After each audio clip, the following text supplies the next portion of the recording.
bima aghwaytani la'aq'udanna lahum siratakal mustaqim. Ya, qala, maka syaitan itu berkata, bima aghwaytani, karena engkau telah menghukumi aku tersesat. Nah, ini jahatnya. Jadi saya katakan tadi di awal, jika memang keangkuhan, kesombongan itu sudah menyelimuti keadaan satu makhluk, ya, saya tidak katakan seseorang, tapi satu makhluk, bahkan kalangan jin sekalipun, jangankan manusia, jin sekalipun, jika tertutupi oleh sifat kesombongan itu, maka potensi untuk mendapatkan pencerahan yang mengembalikan pada kebaikan, untuk mendapatkan hidayah yang menggugurkan semua potensi buruk untuk menjadi baik, itu akan menjadi sulit didapati. Ya, karena celah-celah mendapatkan pencerahan, kebaikan, hidayah itu tertutup oleh kesombongan tadi. Karena itu, sepintar-pintar, sejeniusnya iblis itu kan kalau dalam bahasa Yunani itu diabolis kan. Ya, diabolis itu artinya yang pintar keblinger gitu. Ya, jadi yang punya sifat kepintaran di atas rata-rata, ya. Tapi karena tertutup oleh keburukan tadi, sehingga potensi kepintaran itu tidak bisa digunakan untuk membaca kebaikan. Itu bisa terjadi. Ya, alih-alih kepintaran digunakan untuk yang baik, tapi diarahkan kepada yang buruk ketika potensi baik itu tertutup. Ya, karena itu baik itu lebih penting dibandingkan dengan berilmu. Itu poinnya. Ya, sehingga ketika yang berilmu itu baik, maka ilmunya akan digunakan kepada segala yang maslahat. Ya, tapi semakin pintar kebaikannya tidak ada, itu damage-nya, ya, menghancurkannya lebih banyak. Jadi kalau pencuri yang pintar itu pasti ngambilnya, korupsinya lebih banyak dibandingkan dengan pencuri yang kurang pintar, ya. Nah, akan lebih bagus kalau pintar dan baik. Jadi jangan bandingkan, misalnya pilih mana, pintar nggak baik atau bodoh baik, ya, maka pilihlah yang pintar dan baik, ya. Nah, kembali ke sini. Karena engkau telah menghukumi aku sesat, ya Allah, itu kan, menghukumi aku ini terjauh dari rahmatmu, fabima aghwaytani. Ya, ghawa itu kan sesuatu yang melampaui, ya, sesuatu yang lewat dari batas, gitu ya, ya, sesuatu yang tidak biasa. Aghwa itu menghukumi sesuatu yang telah melampaui batas, ya, sesuatu yang kelewatan, gitu kan.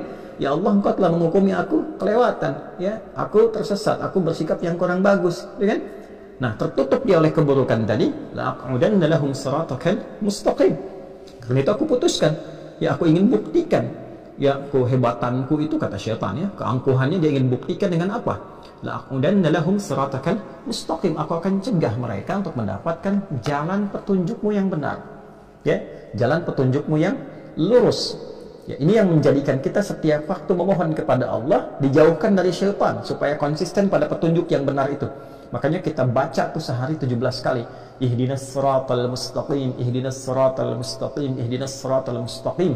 Ya, apa di antara faidah itu? Supaya Allah berikan kita kekuatan untuk melawan bisikan-bisikan setan. Itu di antara faidahnya. Jadi kalau Anda bertanya kenapa kita membaca, ya, ihdinas siratal mustaqim, ihdinas siratal mustaqim 17 kali dalam sehari, ya, dan di setiap waktu, setiap pergantian waktu. Dari mulai subuh, kemudian ke zuhur, siang, masuk ke asar, sore, maghrib menjelang malam, ke isya. Kita minta sama Allah, ya Allah, ya, berikan aku kekuatan, tunjukkan kepada kami, ya Allah, petunjukmu yang lurus, petunjukmu yang benar. Ya, untuk minta kekuatan, supaya ditanamkan dalam jiwa kita. Nanti saya akan bahas apa kaitannya dengan keadaan jiwa. Karena syaitan itu akan menanamkan pada jiwa, memberikan bisikan, yang ini lebih bagus, ya, jangan ambil yang ini yang lebih ideal, dan sebagainya. Sehingga alih-alih misalnya seorang hamba menunaikan salat, dia bisa tinggalkan salatnya untuk mengejar sesuatu yang tidak penting. Ya? Kan ada sekarang orang mengejar untuk dapatkan satu peluang pekerjaan dan tega meninggalkan Jumatnya hanya untuk menjaga, ya, toko tertentu misalnya, atau jualan tertentu misalnya, yang dia pun tahu sebetulnya rezekinya di tangan Allah. Ini aneh memang orangnya. Dia sudah paham rezeki di tangan Allah, Allah yang memberikan rezeki kepadanya, tapi dia mengerjakan perbuatan yang menjauh dari Allah dan tidak disenangi oleh Allah Subhanahu wa ta'ala. Itu bagian dari godaan. Itu ditanamkan kepada jiwa. Makanya orang-orang yang sering sholat terkoneksi dengan Allah Subhanahu wa ta'ala, ya kan? Dia mengoneksikan dirinya untuk menyembah Allah, sujud kepada Allah Subhanahu wa ta'ala, dan berkata kemudian dalam berdirinya, ihdinas siratal mustaqim. Itu diberi kemantapan dalam jiwanya. Nanti saya akan terangkan, ya, bagian itu pada hal yang terpisah. Diberi kemantapan. Sinyalnya gampang. Begitu nanti ada bisikan pada keburukan, hatinya pasti akan mencegah. Ini sinyal baiknya. Jangan lakukan ini nggak bagus. Jangan lakukan itu, kau akan celaka, kau akan begini. Itu kemantapan yang dimaksudkan. Nah, di sisi lain, syaitan, ya, telah bersumpah, dia berkata, la'aq'udanna lahum siratakal mustaqim. Ya, itu bahasanya menggunakan kata la'aq'udanna, itu sudah menggunakan tekad kemudian diisi dengan nun taukid tsaqilah lagi. Ya, nun taukid tsaqilah menggunakan nun, ya nunnya lagi yang versi tinggi untuk menunjukkan kesungguhan. Yaitu dalam bahasa Arab itu kalau orang sudah tidak mampu mengerjakan sesuatu karena kelemahannya, yaitu dikatakan dengan taqa'ud. Huwa mutaqa'id, dia sudah purna, sudah selesai karena keadaan fisiknya sudah tidak memungkinkan mengerjakan pekerjaan yang seperti ini lagi, ya. Nah, kalau kita ingin melemahkan sesuatu sehingga tidak mampu mengerjakan tugas yang akan dilakukan dan dia menjadi betul-betul lemah, itu menggunakan diksi yang disebutkan dalam Al-Qur'an ini, ya. La aq'udanna, itu la-nya menunjukkan kesungguhan, ditambah lagi keseriusan pakai nun taukid, itu tsaqilah di situ, ya, dan itu menunjukkan tekad yang sangat serius. Aku betul-betul akan melemahkan, itu kata syaitan, ya. Dan ini ditampilkan di Al-Quran untuk memberikan informasi kepada kita supaya kita kenal, gitu. Ini kalau Allah sudah sampaikan, tegaskan, nggak sadar juga manusianya dengan cara apa lagi dihambat untuk berbuat salah. Jadi ini menunjukkan bahwa Allah menginginkan hamba itu jadi saleh, karena itu diinformasikan.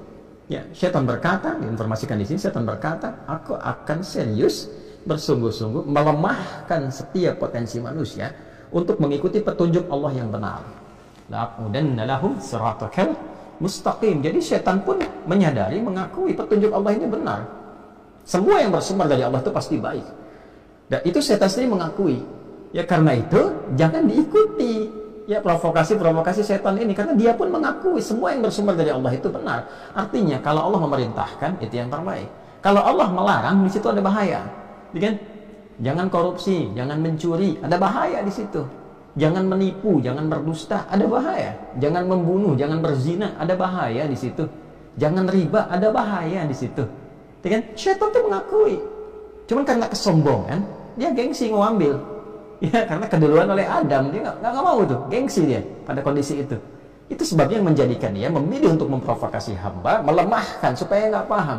Ya, jangan mencuri, diberikan gambaran-gambaran seakan untuk dengan mencuri itu jadi lebih nikmat, jadi lebih banyak, jadi lebih elit, jadi lebih luar biasa, pengaruhnya hebat, harta dapat datang dengan cara yang cepat, banyak lagi, sehingga semua diangankan, digambarkan, lupa dengan petunjuk. Itu yang dimaksud la'aqudanna lahum. Ya, saya kelihatannya lebih enak. Jangan zina, tetap aja ada yang zina. Karena digambarkan gitu. Tahu, dalam hati kecilnya tahu mencuri itu salah, korupsi itu salah, zina itu salah. Tapi kenapa masih dilakukan? Ini problemnya. Karena nggak kenal dengan cara kerja syaitan ini. Nggak kenal. Ya, jangan riba, masih riba. Ya kan? Jangan zina, masih zina. Tiap hari berita kelihatan, ini selingkuh dengan ini zina, ini begini, ini begitu. Ya kan? Jangan korupsi, tiap hari kita lihat berita, ini pencurian, ini penipuan, ini korupsi sekian, ini begini. Masih terjadi. Kenapa? Boleh jadi karena kurang dekat dengan Allah. Ini, ya kan?